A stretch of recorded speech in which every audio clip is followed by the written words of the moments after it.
অনেকের অ্যাকাউন্টে মাস গেলে অটোমেটিক টাকা কেটে নেয়। তো তোমরা কীভাবে চেক করবে তোমার অ্যাকাউন্টের সঙ্গে অটোপে চালু আছে কি না, আর কোথা থেকে কাটছে কীভাবে চেক করবে?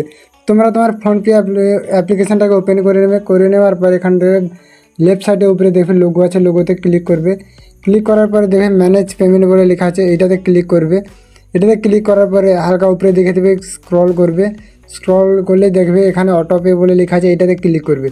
এইটাতে ক্লিক করার পরে এখানে দেখবে তোমার যদি ব্যাংকের সাথে অটোপে যদি লিঙ্ক যদি থাকে, তখন দেখবে এখানটা তোমাকে দেখে দেবে যে কোথা থেকে কাটছে, বা কোনো তুমি ইএমআইতে কোনো কিছু নিয়েছো কি না, ওইখানে অটোপে চালু হয়ে আছে কি না, সব কিছু তোমার সামনে শো করে দেবে।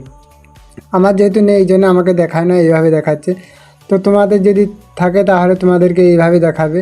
ঠিক আছে, আমার যেহেতু বাজাজ ফাইন্যান্সিতে একটা অটোপে চালু ছিল, এটাকে আমি ক্যান্সেল করেছি। তোমাদের এইভাবে দেখাবে যদি বাজাজ থেকে কোনো নিয়ে থাকো, এই দেখাবে। তো বন্ধুরা, এইভাবে তোমরা চেক করতে হবে তোমাদের অ্যাকাউন্টে অটোপে চালু আছে কি না।